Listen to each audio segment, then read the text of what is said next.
প্রিয় ভিউয়ার সকলে কেমন আছেন? আজ আপনাদের দেখাবো যে আমাদের জলেশ্বর বিলের মাঝ দিয়ে একটি মাত্রই নদী বয়ে গেছে, যেটাকে চিত্রা নদী বলে। এখানে কৃষক ভাই এবং জেলে ভাইদের একটা বিকালবেলার সময়টা কীভাবে কর্মব্যস্তভাবে পার করে, তো সেটা দেখার জন্য আমার সঙ্গে থাকুন। আমি একটা মেঠো পথ দিয়ে নদীর ধারে, নদীর পাড়ে যাচ্ছি। মাছ ধরার দৃশ্য এবং এই বিকালবেলায় যে পরিবেশটা হয়, সূর্য ডুবু ডুবু অবস্থায় কেমন দেখা যায় পরিবেশটা, একেবারে মাঠের। দেখতে পাচ্ছেন আমার ডান হাতে যে মাঠটি দেখা যাচ্ছে, এটা জলেশ্বরের বিলের একটা অংশ। এটা আসলে কাদা থাকে রাস্তাটিতে। এটা শুধুমাত্র এই জানুয়ারি থেকে ফেব্রুয়ারি মার্চ পর্যন্ত কোনোভাবে চালা যায়। দেখতে পাচ্ছেন একজন মহিলা ঘাস কাটার জন্য হয়তোবা আসছিলেন মাঠে। তো বাইক নিয়ে আমি যাচ্ছি। ডান পাশে দেখতেই পাচ্ছেন যে সবুজ ধান ক্ষেত, বামে সারি সারি তাল গাছ। আমি মাছ দিয়ে খুব ধীরে সুস্থে যেতে হচ্ছে, কারণ রোডটা তো খুব বেশি ভালো না। আসলে আমি এখানে নিয়ে যাচ্ছি মূলত নদীর পাড়ে। এখানে কিছু জেলে ভাই এবং তাদের জীবনযাত্রা, তারা কীভাবে মাছ ধরে সেটা আমি দেখাবো। এবং এই মাছগুলো কিন্তু পার্শ্ববর্তী রায়পুর বাজারে তারা বিক্রি করে।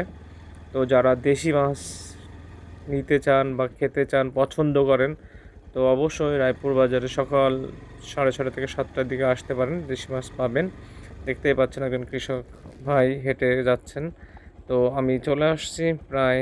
দেখতেই পাচ্ছেন বাম পাশে কত সুন্দর ঘের। এখানে গরু চড়াচ্ছে। গরু চড়ানোর জন্য এখন উন্মুক্ত সময়। তো আমি ধীরে ধীরে যাচ্ছি। এই যে সেই ব্রিজ, যে ব্রিজের নিচেই সবচেয়ে বেশি বর্ষার সময় মাছটা পাওয়া যায়। এটা কিন্তু সত্য কথা। আমরা এখানে অনেকবার আসছি এইখানে মাছ কিনতে বা ধরার জন্য। তো দেখতে পাচ্ছেন এইখানের ভিউটা কত সুন্দর।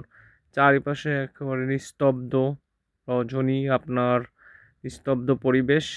দু একটা পাখি এবং দু একজন কৃষক ছাড়া আপনি এইখানে কিন্তু কাউকেই পাবেন না। আমি যে সময় শ্যুটটা করছি এটা হচ্ছে আসলে বিকাল শেষ সময়। হ্যালো প্রিয় বন্ধুরা, দেখুন আমার পাশে পেছন সাইডে যে অংশটা দেখতে পাচ্ছেন, এটাও জলেশ্বরের মাঠ।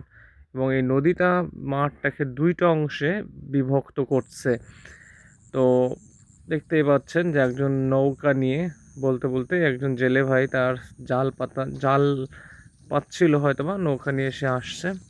দেখতেই পাচ্ছেন সূর্য ডুবু ডুবু অবস্থায়। পরিবেশটা কি সুন্দর, মনোরম, থাকলেই আপনার চোখ জুড়িয়ে যায় নয়নবিরাম দৃশ্য দেখলে।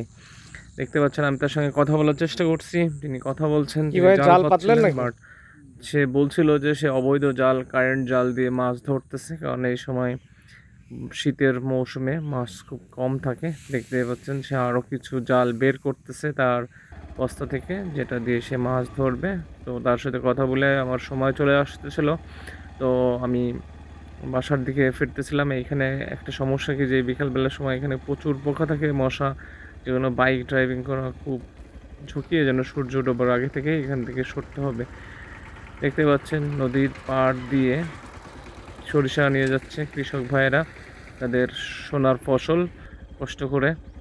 এবং তাদের সাইড দিয়ে আমি আবার যথারীতি আমার বাইকটা নিয়ে আমি রওনা শুরু করলাম এই নদীর পাড় দিয়ে। কোনোভাবে রাস্তাটা একটু কেটে সোজা রাখা হয়েছে। এটা একটা বেশ ঢালু রাস্তা। তো আপনারা যারা প্রকৃতি ভ্রমণ করতে চান, গ্রাম বাংলার মাঠ ঘাট পছন্দ করেন, তারা অবশ্যই আমাদের